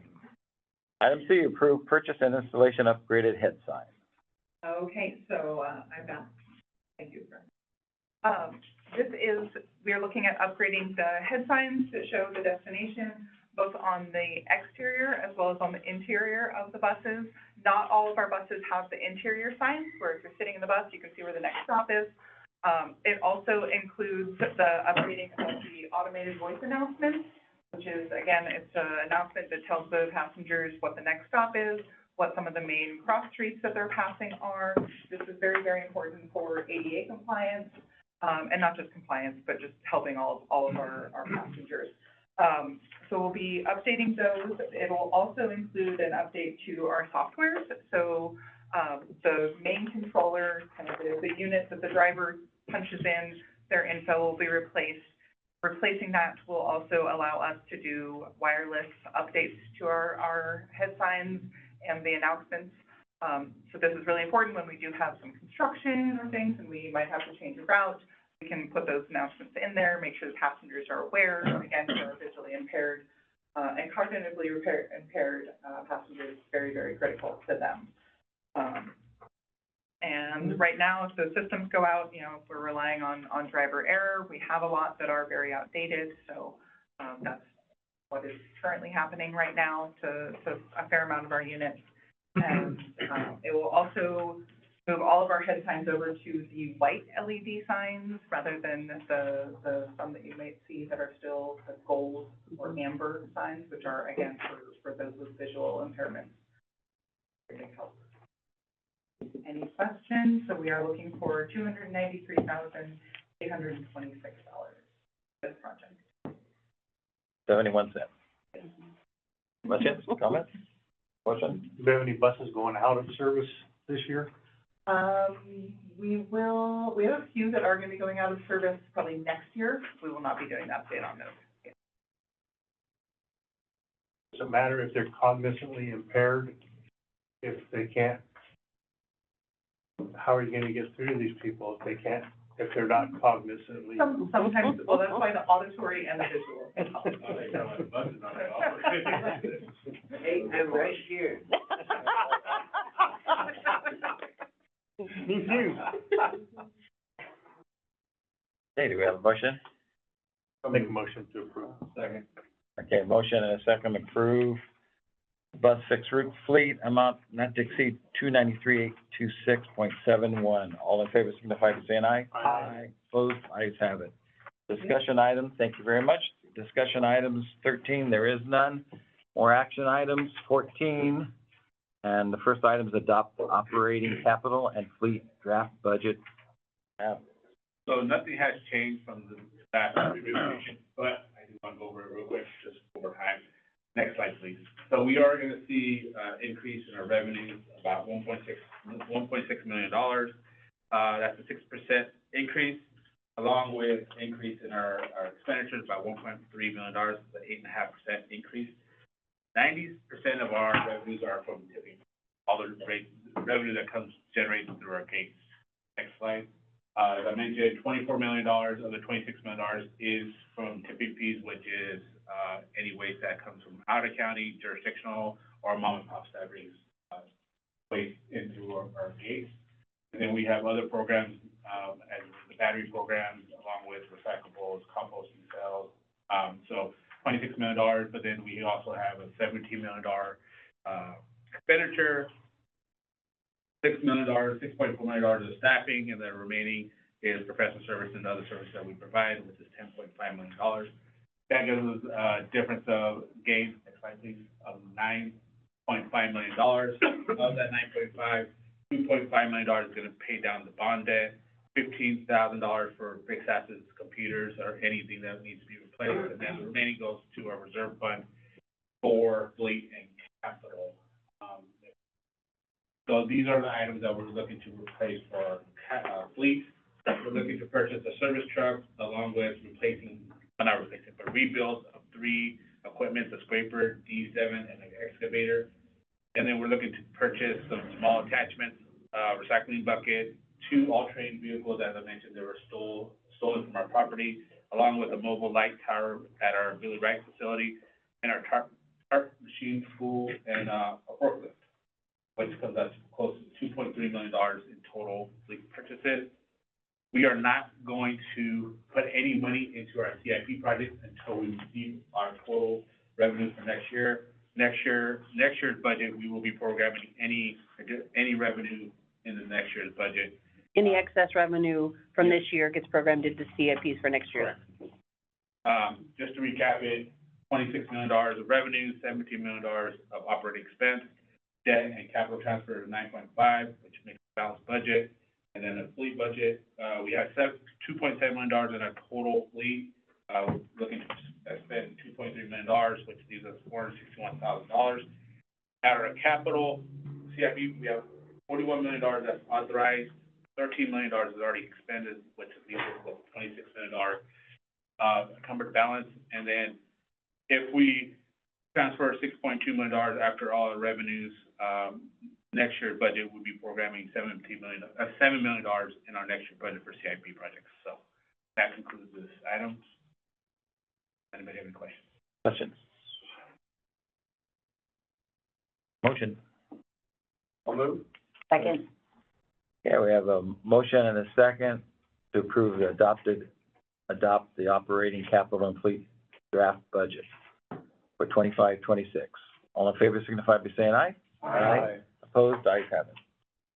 Next item, discussion, and it's our Merced County Regional Waste Management Authority. I don't want to talk about Well, James isn't here, so Nev and I are gonna tag team this, and, we will probably do it quickly. Yeah. So Come, be of little faith. I will take the lead. Thank you. So it'll be quick. So as you know, we're looking to complete our infrastructure phase 1 project. In this picture are our 2 old dispensers, which arrived in our shop. We're looking to complete the project after our fuel storage tanks. They're set to arrive sometime in the second week of July. Once those get installed, we have some minor stuff. We should complete the project by end of August. Next slide. Here is the inside of our new transfer station. As you can see, we're trying out, bringing in equipment to, when we do load our recyclables, how we're gonna load out. We're just trying to figure out a way to load the recyclables in our transfer vehicles, or transfer trucks that are taking the recyclables out of the county. Right? Here is our hazardous waste collection. When people drop it off, we do store it in those areas so it doesn't available to be stolen or leak everywhere. So next slide. Here, as you know, several months ago, this board approved a contract for Billy Wright Phase 3. The construction began in March. Here is kind of a picture of the work that has been done already. They're waiting to begin SQA testing compliance. Once that's done, we're going to out the liner on this project. So next slide. Back in May, I don't know, on the west side, there was a huge fire, and it did affect our landfill. It was actually on the side of our landfill. So here is our facility, and there's a fence that goes along the barrier of our property line. Next slide, you'll see that this is the line I was talking about. Next slide. You'll see that this is the fence. It's basically posted some chicken wire, I guess you could call it. We will be coming back to the board to replace that fence, to upgrade it with a chain link fence with steel posts. So once we get a quote from our engineers, we'll be bringing back an item to the fence. We did also have a fire. at Separate our- fire. Huh? Separate fire, same week, separate fire. May 22nd. This was in our recyclable center. That was where all the cardboard and our plastics are being, housed. The next slide. That's how it looked before. Next slide. This is how it looks now. I think there's a video in here, if that's in the next slide, so go ahead and play it. That is our equipment, I do just want to use this as an opportunity to say that it's a different way of fighting fire on our property. We get support from our local fire department, but this is not a water dousing type of a situation. Our own crew goes in, it's the same when we had the large fire out at 59, where we are separating the material, pulling it out, and then we cover it with dirt, to deprive the oxygen and keep it from stopping. So we have support from fire services largely to help make sure everybody's safe and that there aren't any emergencies. But, just a shout out to our guys, mostly I think all of our field crew are men. And our contractors. And our contractor that are there that really are in the fire, pulling stuff out and putting dirt on it. Not to micromanage, but that guy who was driving the forklift, does he have a respirator? I'm not sure he should be in that cloud. They do have, N95 masks. I don't know if they have respirators, but we will look into it. I did talk to our risk, Christina today, talked about this. Yeah. Unless we know it's in the burn, you have to assume that. So this fire was actually caused by one of our equipment I'll check. crushed a battery, which caused the spark, caused the fire in our recycle. Do we have insurance? Yes, so we will be bringing this item back to the board to replace this piece of cost. I mean, upkeep at our facility, so.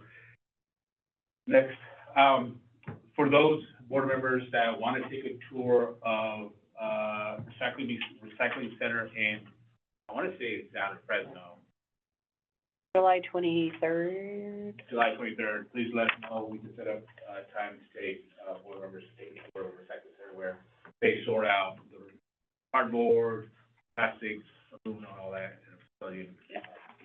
We have a flyer, it's just James didn't bring it, so we can send it by email. We'll send the flyer he handed out at TRB. Any questions? I do have a comment. I did have one of my dairy farmers call me the other day, the 4 mattresses that were dumped on the side of the road to the 59 landfill, and they charged him for it. And Okay. they said, if they go, well, where's your kindness? He goes, well, it's on my property, right down the road from my dairy. And she said, well, if they would've came from your bedroom, you could drop them off for free. So he went ahead and paid it, but he's very disgruntled when he Yeah. called me, because we advertise that we take Yeah, we do. mattresses for free. What is the number that we take? I think it's 2 mattresses for 2. But he was Yes. just Yeah, doing it on behalf of the county, and he happened to drive by. Yeah, threw no, I back of the understand. truck and took him in, because he was over in that area. Will And they you, charged him, he paid. can you send Of us course, I his, heard about it. can you send us his information? So we're getting ready to clean up, an old dump that's within the Las Vegas city limits. Yes. And the projections that the bid that came back was, and the materials is concrete and metal and a little bit of lead. It's gonna be screened out. They came back and said that the waste dumping, the fees, and Billy Wright would be $4 million. And the whole cleanup is $9 million. $1 million clean it up? Clean it up, but 4 of that's for just the dumping. Yeah, I'm That's dirt. If it has certain toxins, or it's gonna be considered, it may be a special handling fee. And a special handling fee is significantly higher because it requires our team to touch it and move it and like have a special burial place for it. That's my suspicion, that's the only reason why I could think it would be that high. But I say that, I know James and the team had met with the previous administrations, the previous staff, and has had conversations with the city about the cleanup and the closure of that site. And then I just recently, I think in my inbox yesterday, have an email from Gary asking to talk about it. So, Okay, good. I'll meet with Gary and we'll figure it out. But at first blush, that would be my assumption, that if there's any kind of material that can't just go into the regular site, then you have to have a crew separate a site, create a new site. And that's assuming that we can actually landfill it. So we'll get into the particulars. And it might take it to a different landfill that's in Yeah. Kelvin, what he takes in. Yeah. Yeah. It's more expensive. But we'll ask that question. It certainly isn't, you know, for us, we have the rate sheet, and depending on how it has to be handled is kind of what we're dealing with. But, I know that I need to get back to Gary on that, so I'll talk to him about it. We did an update on that. Yep. Okay. Any other questions? Okay, we'll go with your report. Okay, just two things I'll say. We're making progress on the measure implementation plan. I'll be sending out an email to your staff for, July 24th. We're gonna do an east side and a west side technical meeting, to just try to come up with a strategy or a recommendation to bring to, the east and west side, working groups, or the East and West Side Regional Projects Committee later in the summer. That's going well. And then the other thing I do want to mention to celebrate as a success, we, as you know, operated the bus operated a shuttle for the fair. We did it in Los Banos, and now we just finished, of course, the one in Merced. And ridership on that free shuttle was up 30% this year over last. We had 624 riders on that free shuttle to the fair. So we're happy about that. Is there anything else that I should have said that I didn't say? Don't give her the. No, not from me, from them. Sometimes, okay, good. I'm done, Director Pedroso. Okay, Record time. the director's report, we'll start with that. I just want to thank everybody that came out to the ribbon cutting, and, thank MCAG for all your good work. Okay, We are hosting a city-county dinner. I just got the email. I think it's gonna be on July 24th. So we are just waiting for our venue. We were gonna do it in our theater, but, the AC doesn't work, and it will be very not Yeah, pleasant no, thank you. at the end of July in there. So we're just waiting, maybe, the Del Hill Hall can get approved and we can do it in there. So that's what we're waiting on. okay, yeah, we'll go with Josh. Nothing? Nothing. Okay. Anything? Just to thank the MCAG again for doing a great job of One Voice. And I would just like to say, thanks for the support, being chair. I'll leave my address so that all the presents could be shipped to Los Banos. But I appreciate staff very much and, my short 6 months of doing it. But, thanks very much. And, anything else anyone wants to say? Okay, this meeting's adjourned. Thank you. Thank you. We'll have a gift for you at the next meeting.